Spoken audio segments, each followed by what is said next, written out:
The following content is provided under a Creative Commons license. Your support will help MIT OpenCourseware continue to offer high-quality educational resources for free. To make a donation or to view additional materials from hundreds of MIT courses, visit MIT OpenCourseware at ocw.mit.edu. I guess first of all, I just wanted to entertain any questions you might have had about the concert. I know Mark is having you write up some reports. Actually, I got a little advanced copy of one person's report who had some really interesting comments. And one of the comments that this person wrote was about trying to listen for the difference between the improvised sections and the written sections. What was your feeling on that? Did you feel like you had a pretty good sense of when we were improvising and when we were playing written music, or was it a little hard to tell sometimes, right? Yeah, that's cool. I actually tell, we hear that comment a lot, actually, including from symphony players, and so just because you weren't, it might have been hard for you to tell. Don't think that means anything negative. Like I say, a lot of musicians come up to us afterwards and they go, I don't know what you guys were doing, or how you were blending the composition and the improvisation, and that's, to me, is sort of an affirmation of one of my goals for this group, is to blend composition and improvisation in kind of a seamless way. I mean, it's obviously not seamless, but to make make those lines blurry. And I think a lot of composers of modern music, I know Mark Harvey's compositions do somewhat the same thing, as well as, of course, Greg's, and a lot of people I know sometimes look for that kind of blurry line between composition and improvisation, because it's really all the same thing, right? It's just composition, you write it down. Improvisation is spontaneous, but it's all kind of the same thing. That piece that you transcribed from an improvisation, did you play that? Were you playing it exactly how it had sounded originally, or did you kind of reinterpret it? 'Cause it sounded it sounded like a real piece. Yeah, that's What do you mean by that? Yeah, right. I know what you mean. I know exactly what you mean. It sounded like real music, not improvisation. No, I'm teasing. No, that's a good question. That's another one people ask a lot. Yeah, that was, again, that was sort of Eugene's. That was something that he had improvised with a different piano player years ago in this cathedral. He talked about it a little bit, I know. You're talking about the piano cello piece? Yeah, the piano cello piece, right. And as he said, they wrote it out. I mean, they wrote out. Eugene kind of just memorized his cello part, and his part was pretty much as played as improvised back, however many years ago that was. And then the piano part, they wrote it out, and of course, being a jazz player, I changed it. So I mean, I basically followed the intent of it, and I played something specific to what was played back then, as according to the music. But then I did some other I changed it up a little bit, made it a little bit more, gave it a little bit of a personal thing, a personal touch. But yeah, that's one of the things, and I know you weren't here last week when we were doing the thing with diatonic improvisation, but basically that's what that was it was a whole thing about just improvising in the key of D major, and Eugene and this guy Paul Halley was the pianist. Basically, did an amazing job of kind of creating this thing, and as you said, it sounded like real music. It sounded like something that could have been composed. It had sections and melody in the cello, melody in the piano, all kinds of variations and accompaniments. And like I said, that was just one of those things that kind of worked out really well improvisationally, and happened to be recorded, and so that's why it keeps getting played. But yeah, so I don't know if that answered your question, but that's kind of the genesis of that. Yeah, so cool. And then Greg and I. He probably played the piece though many times, right? Yeah. Eugene's played that piece many times. So it's not improvisation of the moment. It's a creation that he recreates many times over and over and over. So they kind of play it similar each time. Right. Yeah. And sometimes it's funny because we Greg and I and Mark are kind of jazz, what we might call hardcore jazz guys, who sort of believe in the sanctity of spontaneous improvisation. But actually, if you look back you know, in not that long ago in history, that happened a lot. You know, Duke Ellington's band's a perfect example. You know, Cootie Williams would take a trumpet solo, and Duke would say, "I like that. Do that solo again." And next thing you know, that Cootie Williams solo becomes part of the book. You know, what started off as an improvisation, or at least largely as an improvisation, became part of the music. So there's a little bit of history even in the jazz world. Well, a lot of jazz music starts out as improvisation and becomes concrete. Right. Like some of Charlie Parker's tunes. He would play them the same each time. Okay, this is the melody. Mm-hmm. Yeah. And they're nothing but really improvisations that become part of history. Indeed. So, and then the duet that Greg and I did, I made a little comment at the beginning about I didn't know what was going to happen, and that's kind of true. I don't really know what's going to happen. That's one of those moments which I like to do in our program, and Greg and I have done this a lot over the course of our. We never decide what tune we're going to play. Yeah, well, we don't decide it. I'm happy to have Greg start, and I don't know. Did you, when you started? I had no idea. I had a feeling you were. I was searching around. I was kind of doing a little prelude stuff, saying, now what do I feel like I want to play here?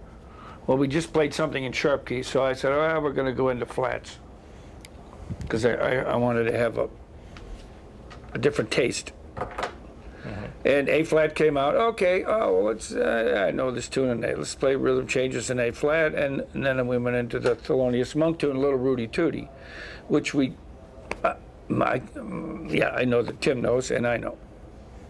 So basically, after a little fooling around, and okay, let's do that. No problem. But we had fun with Monk's riffs, and so then we really played the composition. And as a composer, I think I really appreciate that when an improviser or a soloist plays the composition, because that's a strong way to approach improvisation. Playing the musical composition instead of just playing your horn, your instrument, and playing a bunch of licks and making the changes is fine, but what does it all mean related to Mr. Monk's music? Because I put myself not as so much a soloist, and it's not about me as much as it's about how can I interpret his composition. So I'm more like the conduit instead of the focal point. Mm-hmm. So we had a lot of fun with his riffs. Yeah, we did. And that gets a little bit back to what we were talking about with the assignment, which is this tune of Greg's Cargassian. You have that one? Working. Yeah, you guys all brought it, right? All right, so we're going to start playing in just a second. But the idea being to, obviously, get the foundation, in other words, learn the melody, get comfortable with the minor blues progression, which is what the improvisation is based on, if you're not already comfortable with that, and then use some of the motifs in the melody to inform your improvisation. Improvise in a motivic fashion, as much as you can. You don't, obviously, no one. Well, I shouldn't say no one. It would be rare to hear an improvisation created completely out of motivic stuff, although I'm sure it's been done. Sure it is. Yeah, right. Some of my favorite improvisers do that. They don't, maybe, I'm always playing the melody up here. Even when I play a standard tune. Yeah. I'm on the melody. Right. So, then you're never at a loss for what to do. I don't really have to think of something. It's here. Do something with that. Yeah, that's true. But then what do you do with it? You have to know your compositional techniques. Repetition, sequence, transposition, elongation, augmentation, diminution, transformation, embellishment, all that stuff. Mm-hmm. Yeah, absolutely. And then sometimes we play stuff in little cannons, back and forth. Question and answer, question and answer. Yeah, cool. So should we jump into this piece? Yeah, what do you think? Yeah, we got plenty of time. Okay, so Cargassian. I know I had suggested maybe we have you guys do some, pair up to do some improvisations. But maybe just for rehearsal's sake, why don't we all play the melody? And we'll see if we're on the same page. So as you know, this is written for my cat, my late cat, Cargassian. Oh yeah, if you want to use that. So, and I wrote the piece probably in 15 minutes. It just came out because the cat had so much spirit, and it's all here. Cats, they're very playful. So this melody is very playful. It's meant to be have a lot of fun with. Yes, indeed. So let's all play the melody. If you guys on guitar want to do some chord changes in the 3/4 measure, you can, or you can just stay with the melody if you want to do that. Let's just do that and see where we're at, and then we'll get into some improv. Do you want to count it off, Greg? Beep. 1, 2. 1, 2, 3.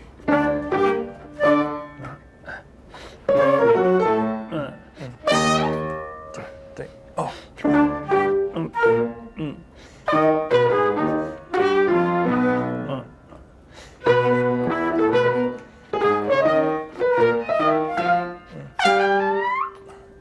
Okay. 3, 4. 3, 4. That's a hard one. 2.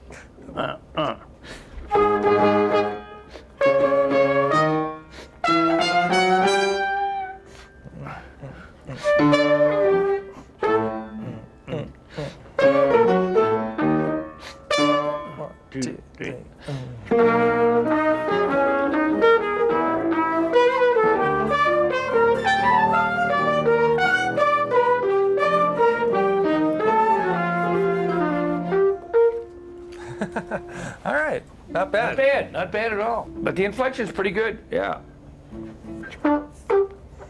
Yeah, it's like really soft and distant. And then in the 3rd measure, we could clobber that note. Actually, play different note than E flat.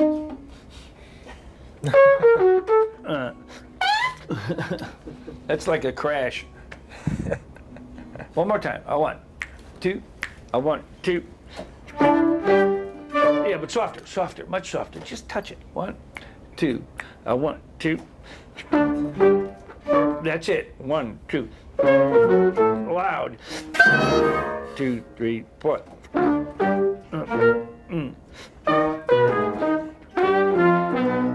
2. I messed up. So I always put a doit on that. The doit is where you fall up. It's a fall up instead of a fall down. Yeah, it's always hard on piano, Disappears. right? I usually just like a short little. That's an old term. Nobody talks about that stuff anymore. DOIT. It's called doit. Doit. Here we are. Bar 9, 3rd line. 2. 1, 2, 3.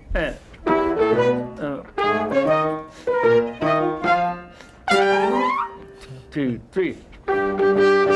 Crescendo. 4. There you go. 2, 3. 3, 4. Good. 2. 1, 2.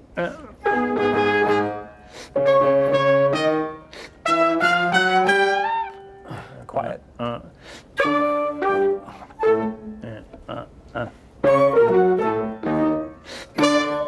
2, 3.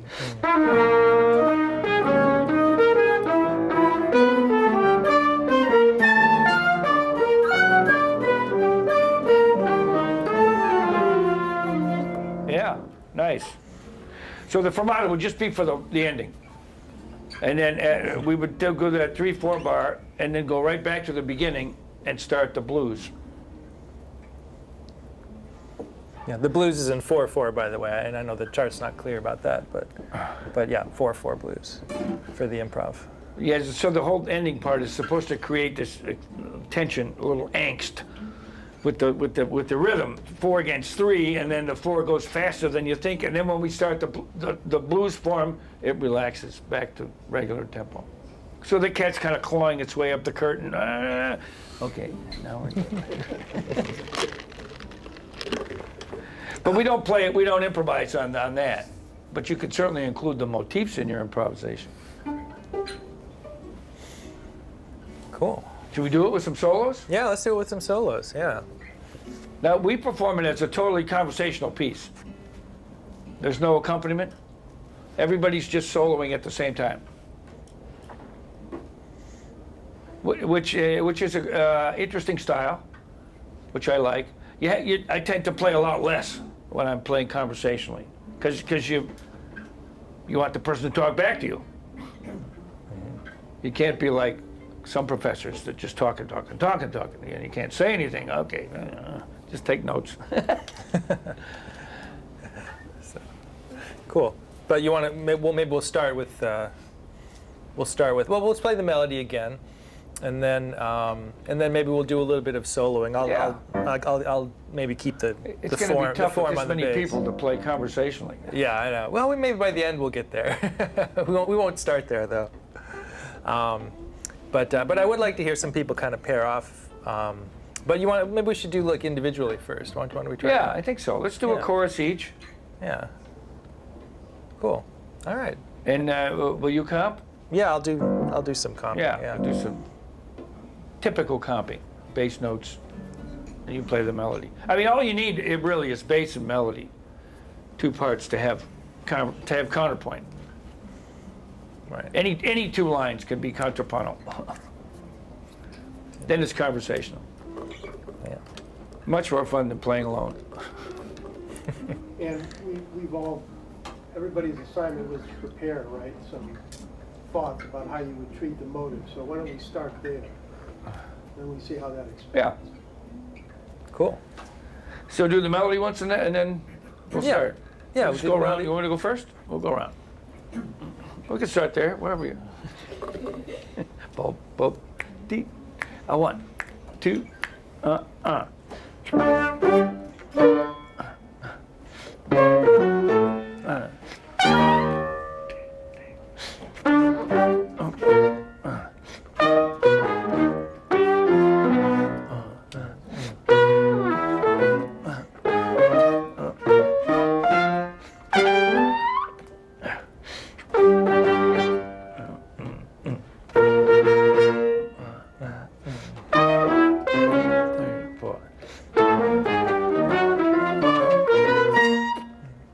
Good.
Yeah. All right. Cool. Let's stop there. Nice. All right. Great. It's great to hear all of you play. Excellent. Thank you. So we all played one chorus, yeah. Yeah. So we all did one chorus. And while I heard a lot of really nice ideas, I didn't hear a whole lot of use of the motives. Let's look at those real quick. I heard the first motive a lot. Did you? Okay. Yeah, some of you played that opening, which I did 5 times. But I transposed it each time. So it kind of created a little line cliche, as we say. Indeed, indeed. Right, so that first one, I think we looked at these just briefly last time. Yeah, the first one's a good one to grab. The repeated note, that's a nice one, right? Number two. Yeah, That's funky. that's pretty funky, yeah. You could go. You could go. You could go. You could go. You could go.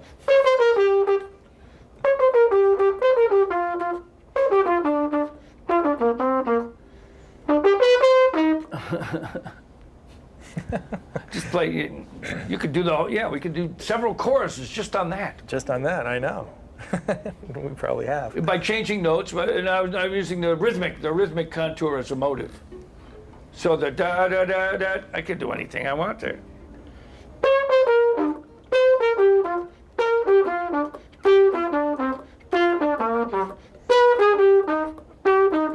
Yeah, you could work your way through creating interesting melodies by changing the notes. Yeah, absolutely. You want to do a little motivic exercise, maybe? We'll do the same thing. We'll go around. Let's just play that motive. Da da da da. Yeah, That's all you can play. 4 notes. Yeah. 1, 2, 3, 4. You can play any intervals though. Cool. Not yet. This is my warm-up mark for the day. Pretty good. It's a good tune to warm up on. It is.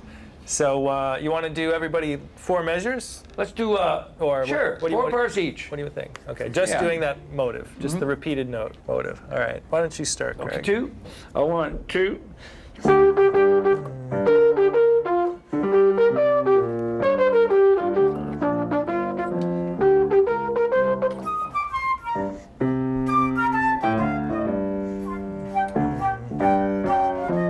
Good.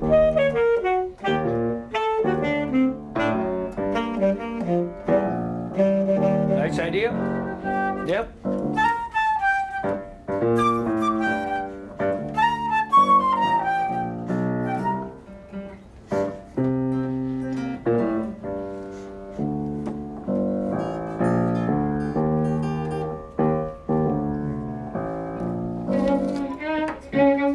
Do another one. You go. 1. From this, right? There. Blue.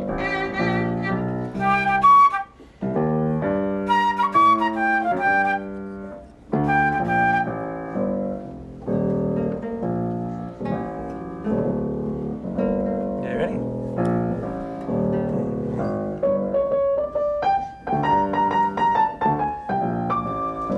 Yeah, nice. Bass solo.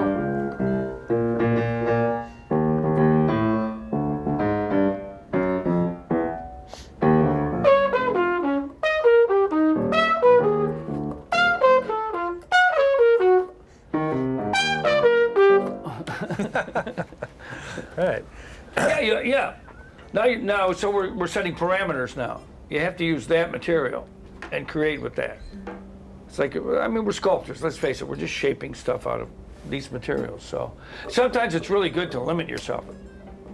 That's what an etude is. An etude is always like one idea for the whole page. And the composer of the etude does it in all the different keys, so you'll learn it. So it's really good to set parameters like that, I think. Yeah, I think so too. I think it's a great way to, and there's all kinds of parameters. You can, obviously we're doing the little motivic thing with the 4 notes, but you can obviously, there's any number of other motives you could do that with. You can do set parameters as far as the range of your instrument or dynamics or rhythmic, density, do a solo with all quarter notes, right? or do a solo with all quarter note triplets, right? Something like that. That's another great way to kind of expand your range. In other words, expand your range of what you're doing with improvisation. Let's do another one of those. Let's see, what's another good motif to grab? Bar 9 is pretty good. Yeah.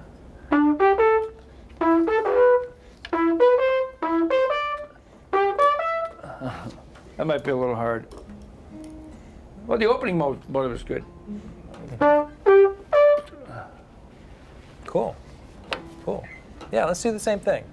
4 measures again? 4 measures. Yeah. We'll do the opening motive. 2, 1, 2, 3.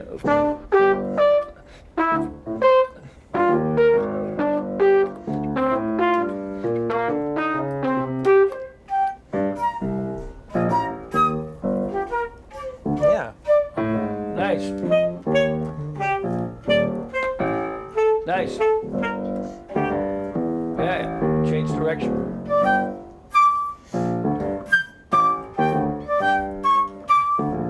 Nice.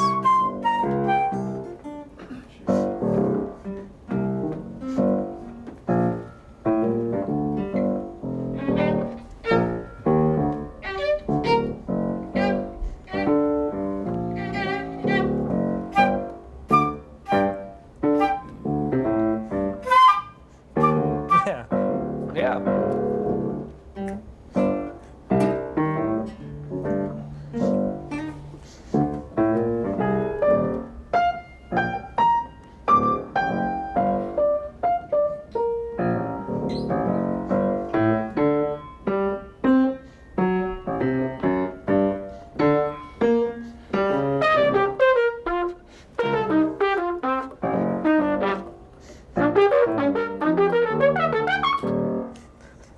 Okay.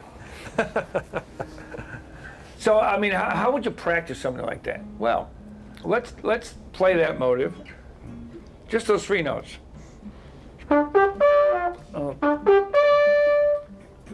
Okay, let's go up in half steps. So I'm gonna sequence it. I'm gonna play it in every key. Okay. I'm gonna go.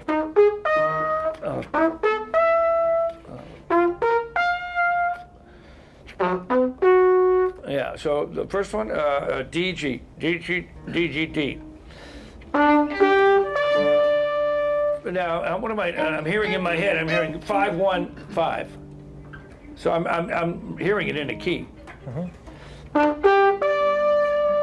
Up a half. So we're in A flat now. Let's do it in A. Next key. Next key. Next key. Next key.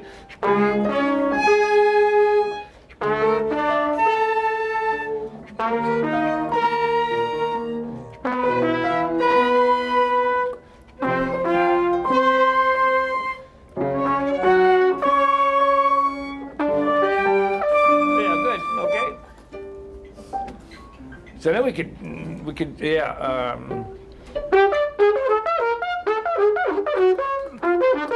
Yeah, you could put it in. Oh, yeah, and we could do the same thing going down. We could do the motive down.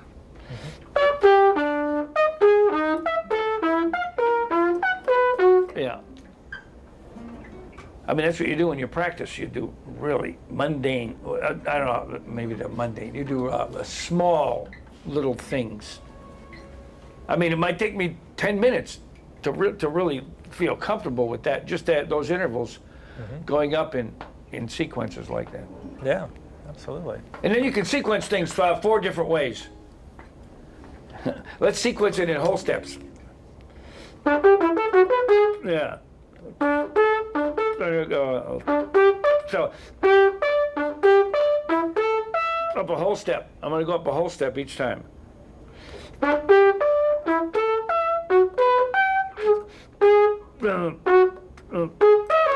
Too high. Yeah. So the first one's going to be G, then A, then B, then C sharp, then E flat, then F, and then G again. right? Yeah, absolutely. Can we do that? Sure. Let's just go up. Skip the first note. Now I'm going to sequence just the first measure. Just that.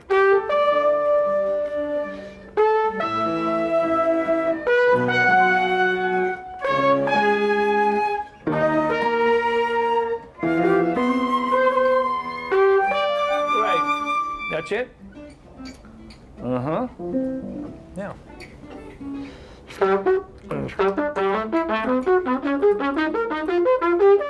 There you go. That's the whole thing. Now it's a whole different animal. Now it sounds like a progression, right? It does. Yeah. Yeah. Absolutely. Yeah. So. So that creates, because then we can do it in minor thirds. Okay.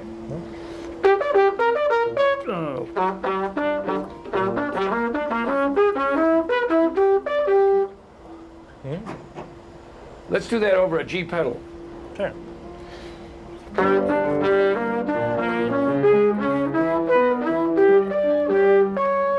Yeah. That creates kind of a bluesy feeling. It's like a G diminished chord, right? Yeah. Absolutely. Yeah. Right. Yeah. Yeah. So now I'm creating counterpoint just with the motif. Yeah. Then we can do it in major thirds.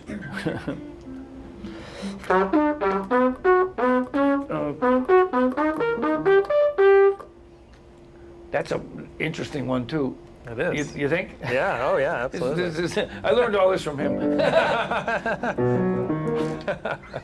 Yeah. And if let's do that over a D pedal. Sure. 1, 2, Yeah.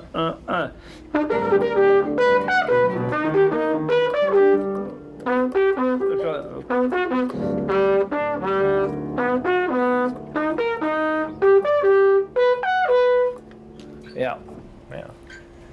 Then we could do cycle 4. So we did half steps, whole steps, minor thirds, major thirds. What's the next interval? Above a major third is a perfect fourth. So there's gonna be 12 of them. Just cycle 5, right? Sure. Yeah. Yeah.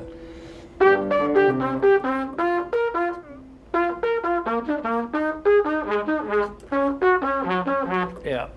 Right.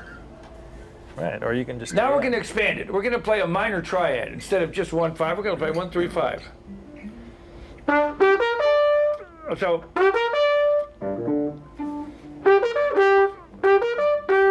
Let's play up and down a minor triad.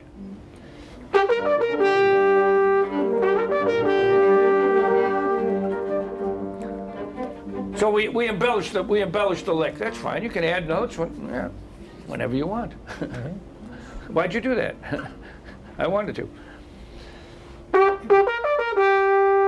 G minor. So now we're going to do cycle. So we're going to go a fourth up to C minor, fourth up to F minor, B flat minor, E flat minor, A flat minor, D flat minor, G flat minor, B minor, E minor, A minor, D minor, back to G. Slowly. Ready? Go.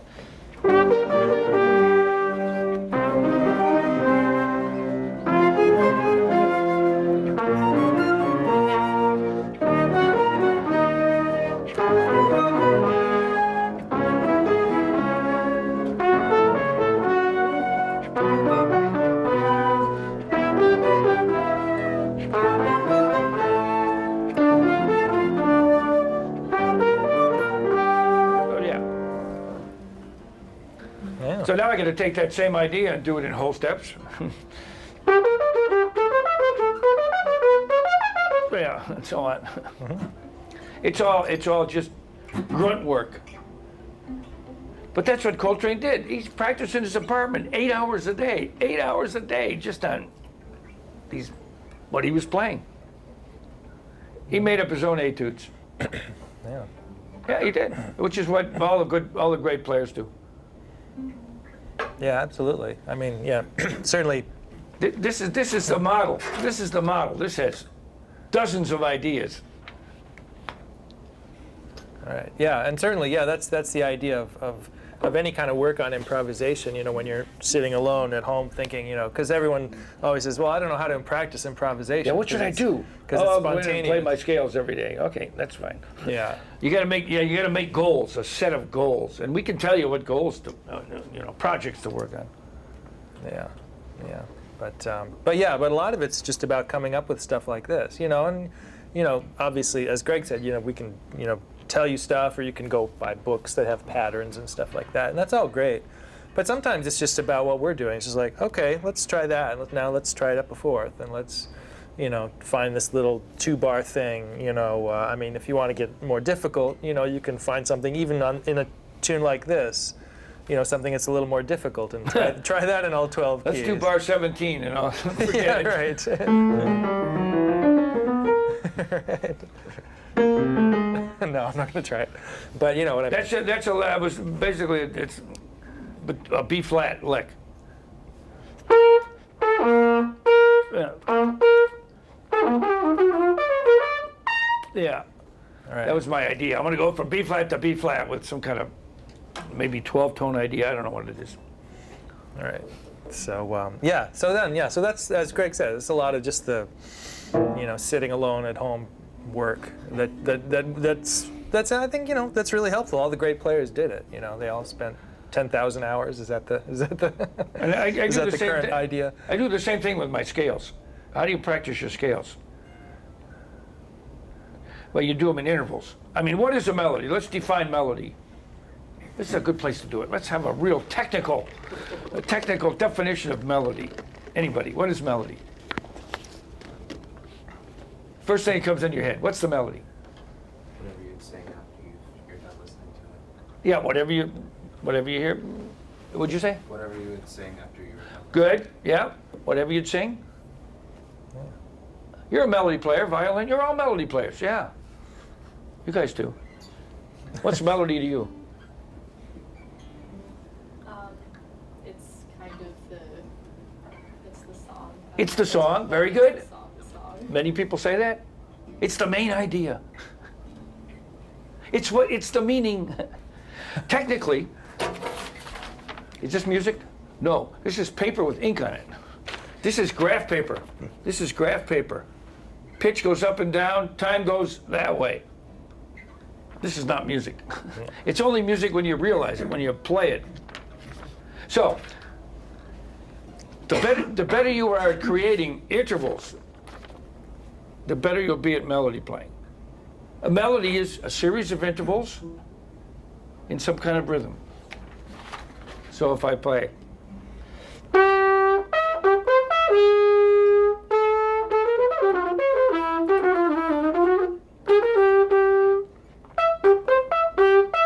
it's a sixth, a sixth down, fourth up, third up, minor sixth down, half step up, half step, half step.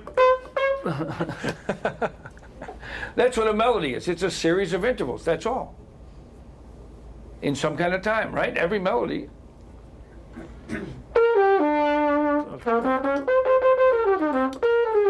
That's a third, then a fourth. Another third, second, major seventh, yeah. So, when we're playing our scales, right? Right.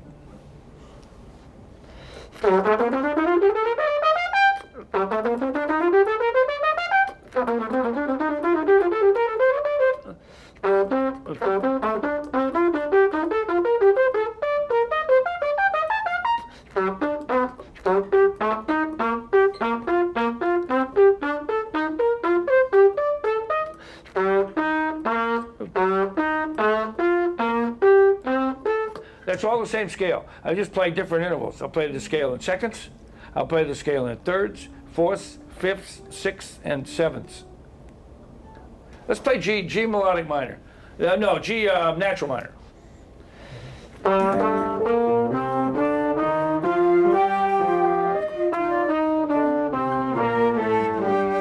Yeah, up and down. One note in the top. Go.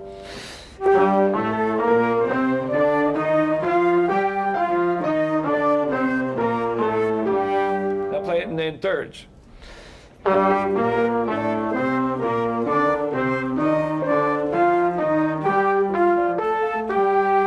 Now play in fourths, slowly.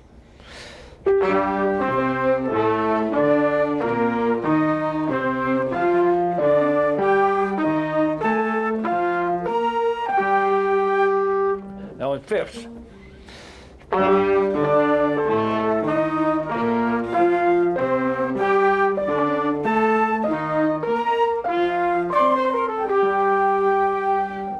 Nice. Sixth is really pretty.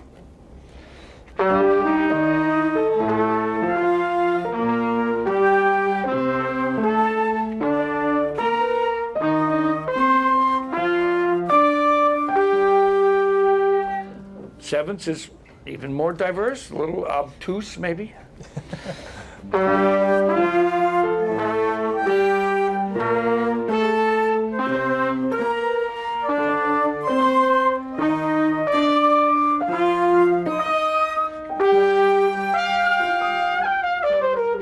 Yeah. Octaves? Ninths? I mean, you could expand it even further. Sure. You do that, right? Yeah. Oh, yeah. You gotta learn your intervals. Yeah, absolutely. Absolutely. And then also inherent in the scale is diatonic triads and diatonic seventh chords. Do you do that in class? We haven't done it. Have you done that with Tom? Yeah. But play up to all the triads in the G minor scale. Yeah, well, right, yeah. If you're doing natural minor, right?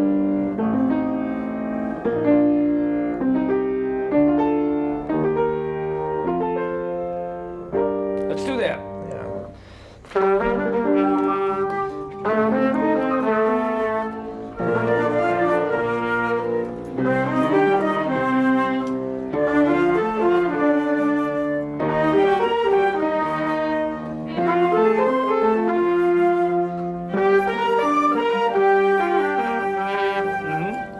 Right. It's just building blocks. This is the building blocks of melody and harmony. Yeah, it's true. And then as you study each scale is different. Each scale has characteristic notes that make it function different than other scales. That's what makes the scales different, is the different notes. and how the architecture of the scale works and draws things together.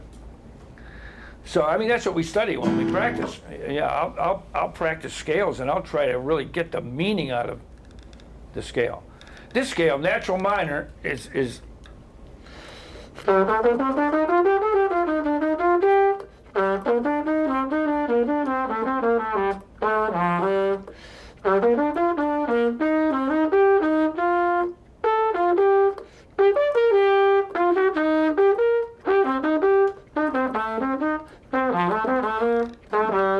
yeah, I mean, there's certain things that make that scale work, right? Sure. Flat absolutely. six, right? Yeah, absolutely. Yeah, So if I'm playing a natural minor, I immediately know that the flat six is a real strong note. Let's just play a natural. We'll play on natural minor just for a minute. Mm-hmm. Sure. G, so it'll be like C minor, right? Another chord. Right, yeah. So 1, 2, 1, 2, 3.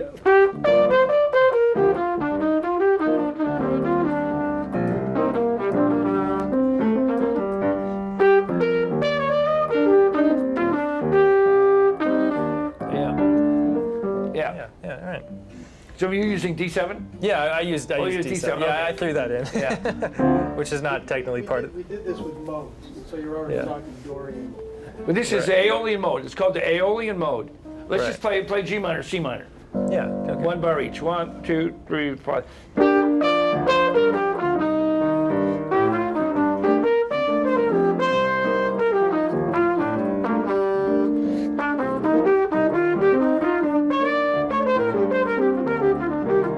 Yeah, I think modes is a great way to start learning harmony Absolutely. Yeah. because there's only one note really that's really strong. So here we're playing G minor for a bar and C minor for a bar. G minor, C minor. What's the note that changes the most? It's gonna, when you play the C minor, it's gonna be the E flat. The E flat. So the G minor has a D in it, right? And then you go to the C minor. Ooh, da, da. Right. So that's the meaning of Aeolian. absolutely, yeah. You could play E flat major would be a good chord too, Yeah, I think. yeah. Let's play a bar each, G minor and C minor. Let's start over here, guitar. 1, a 2, a 1, 2, 3, 4.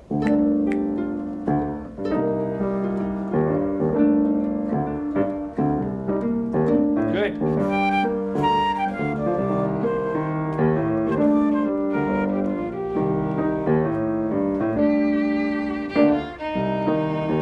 Yeah.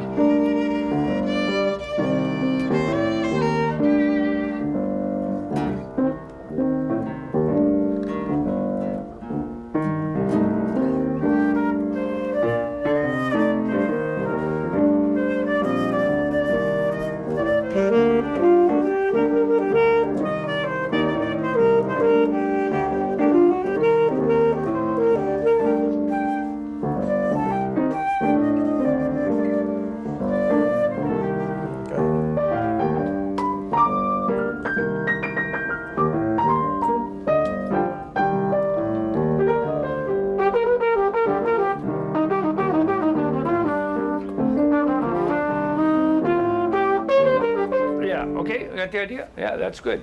I mean, that's really good for your ear. Now I'm really working on a small slice of harmonic information Yeah. that I can put to use. Now, you played D7 before. What scale would that be? Yeah, right. So D7 has got what note in it that What note does D7 have? doesn't belong in the Aeolian? That's different. Yeah, right. You played it, Chris. F sharp, right? F sharp, yeah. Right. So that's kind of like G. Now we're going to learn G harmonic minor scale. Yeah.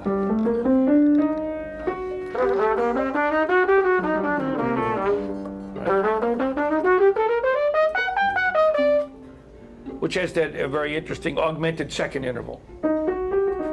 Gives it an exotic Middle Eastern or Detroit flavor.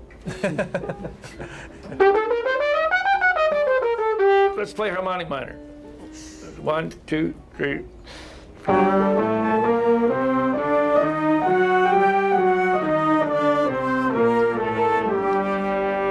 Let's play the triads in the harmonic minor, slowly.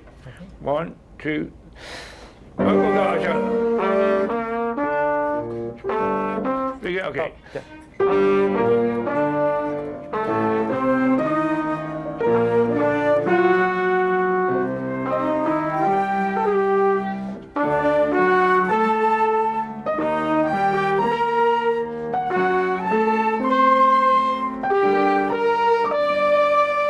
Yeah.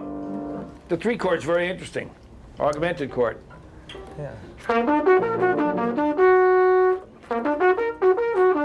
Yeah.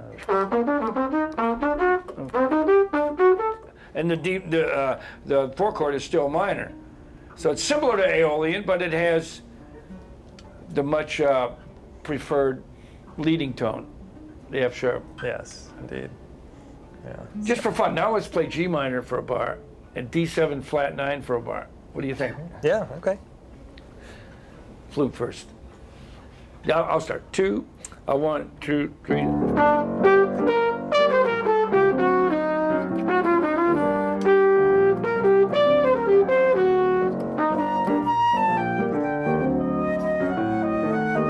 Good.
It's another small slice of harmony, but it's different than the first one.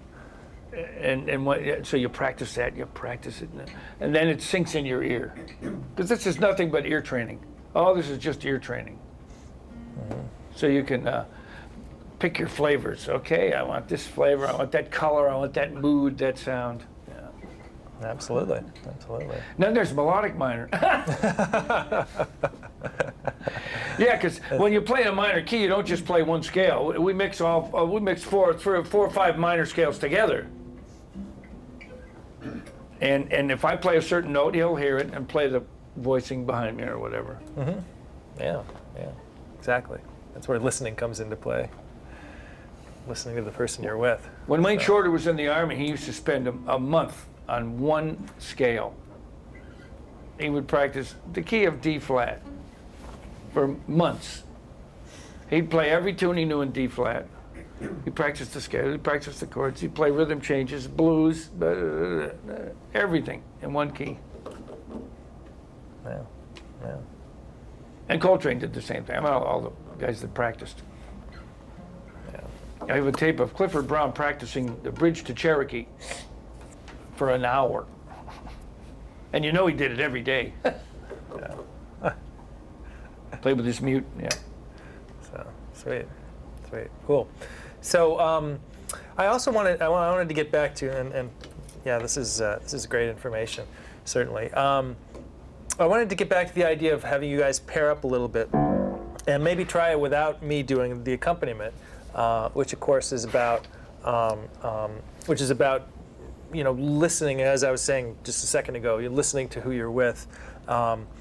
Without the accompaniment, it becomes what becomes more important. This is like as Greg and I and Eugene were doing with this song, where we were all kind of soloing at the same time. That's what I want to try to get you guys to do a little bit.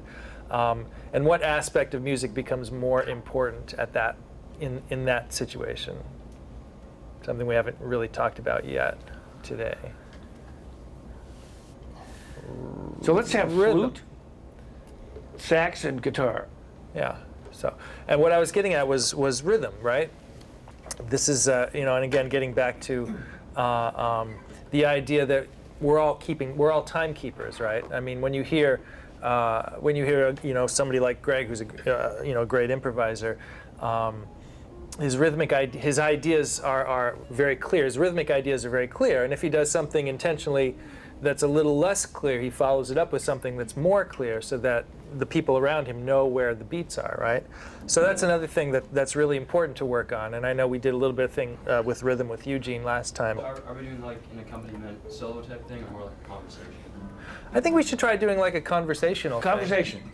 Yeah. So nobody's really comping. Right. You're all playing your own ideas. Yeah. And again, but leaving space for other people's ideas. Right. So what we'll do is maybe have you guys play, so you're all improvising, again, leaving space, conversing. I'll do a bass line for 12 bars and then I'll drop out and you guys keep going, okay?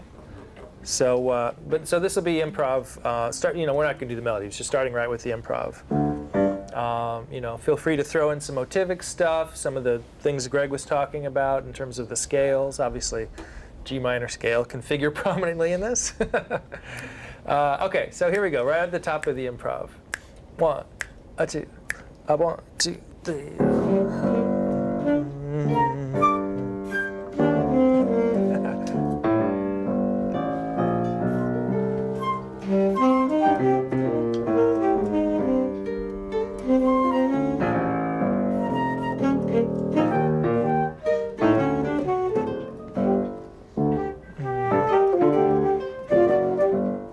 Keep going.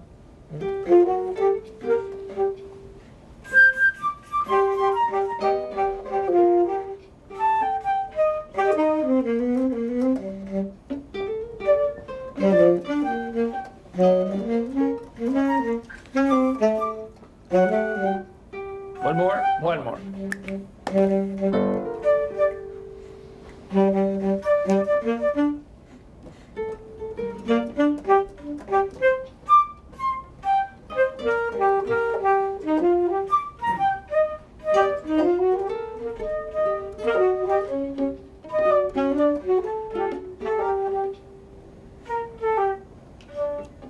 Bang. Not bad. That was good. That was good. That was good. Everybody feel where the time was, right? Felt pretty secure to me, right? And then listening, really nice. One of the motives we haven't touched on, which is the quarter note triplets, right?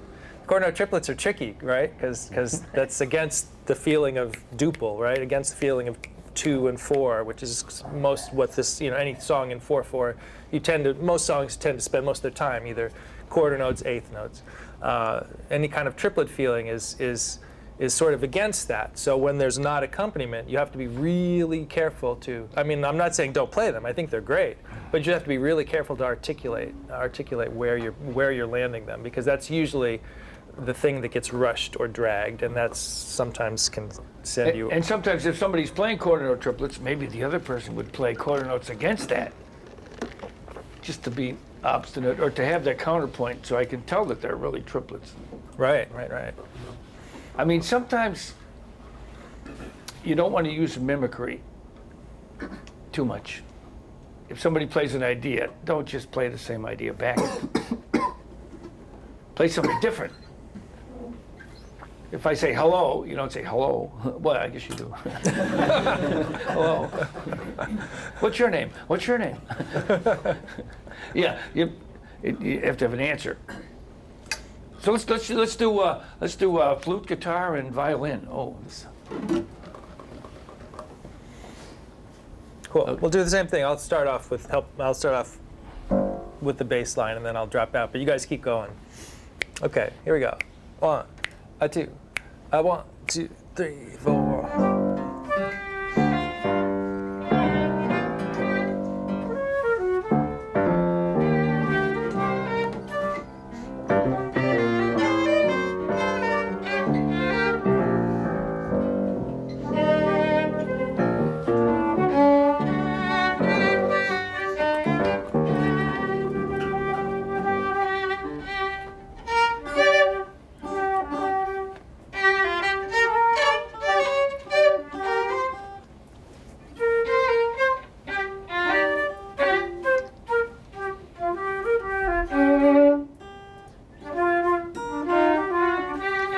keep going.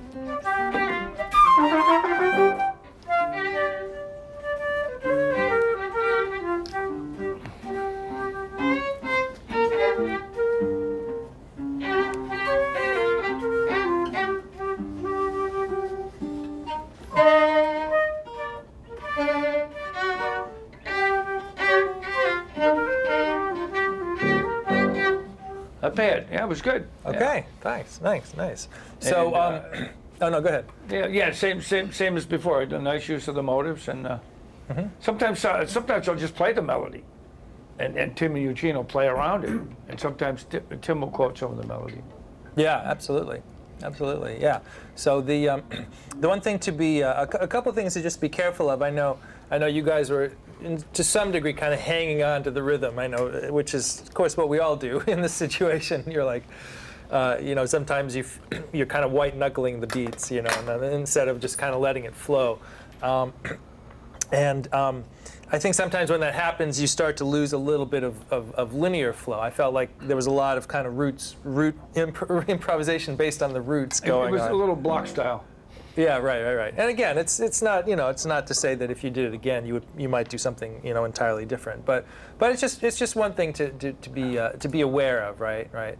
And this is one of these situations where.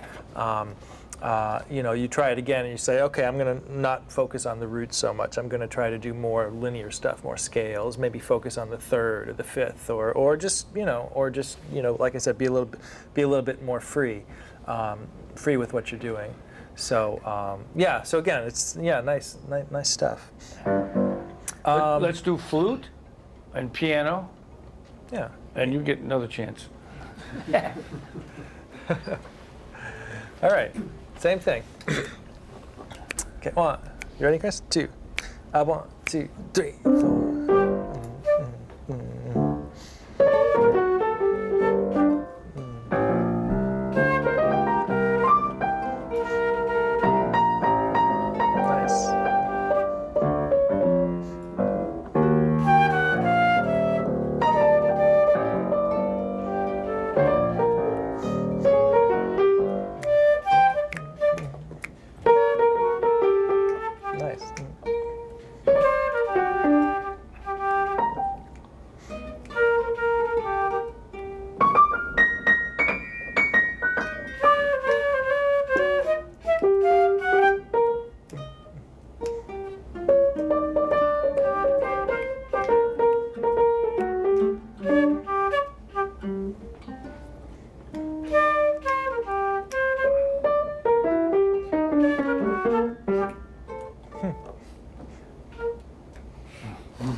2. Bang. Okay.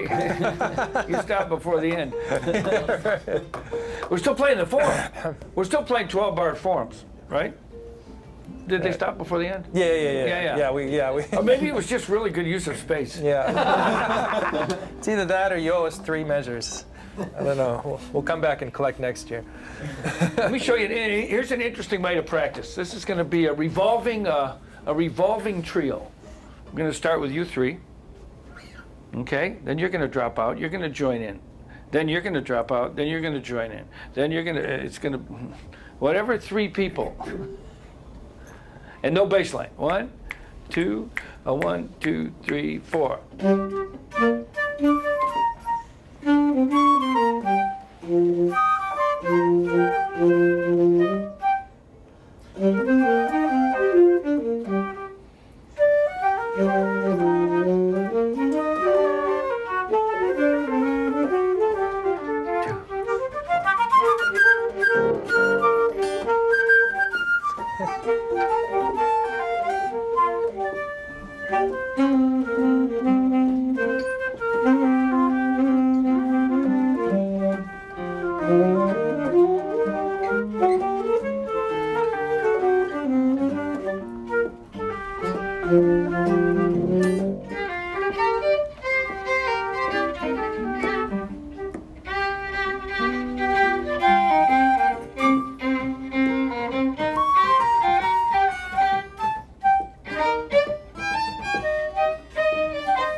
Yeah.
Okay. Yeah. All right. Nice. To you.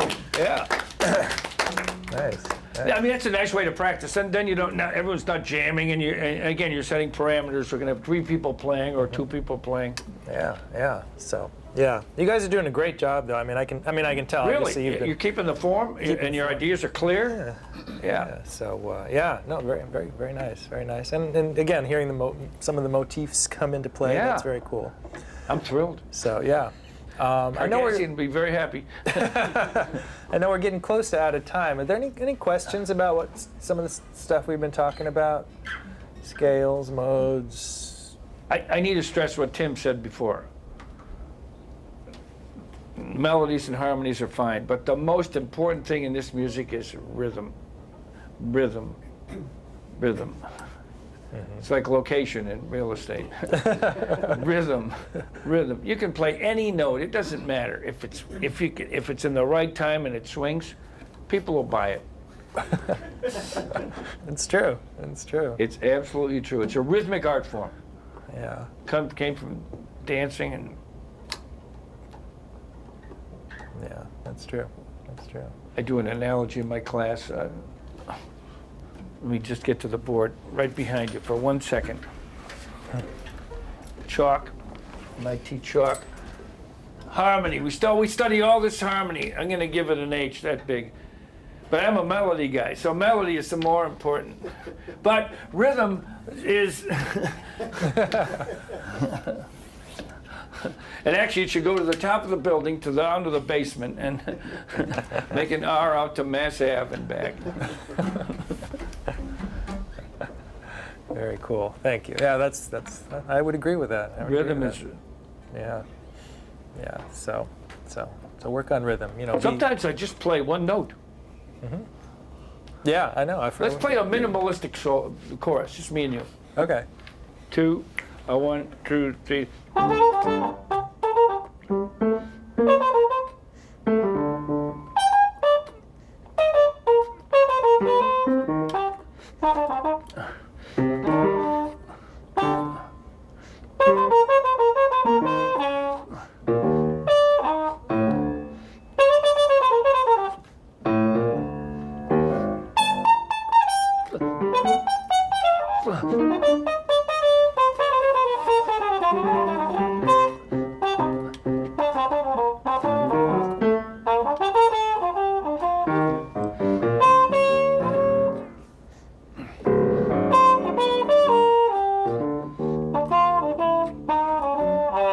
Yeah.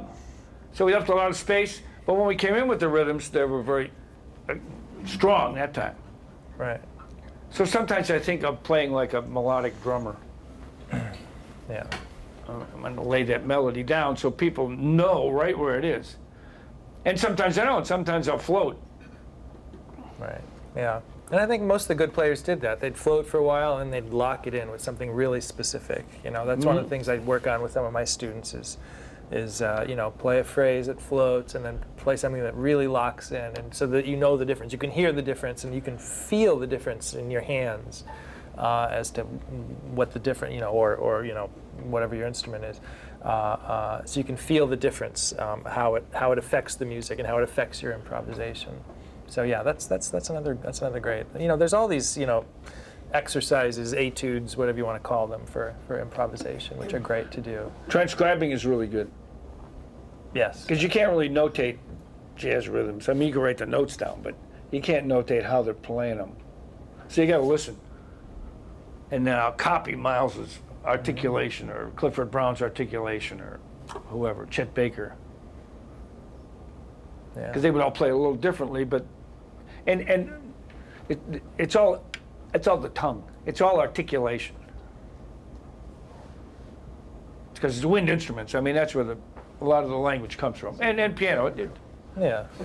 So, but even with piano or guitar, still the articulation makes all the difference. Yeah. You know, you could do a whole solo just based on 2 notes. You know.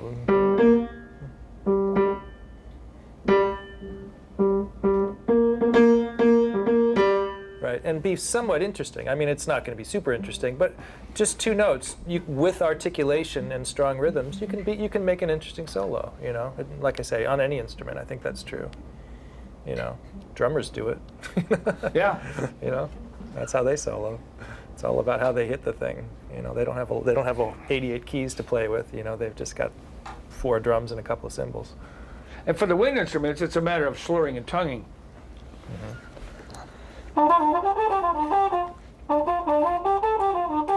Yeah, I'm doing some short notes, some long notes, some slurred notes in the middle.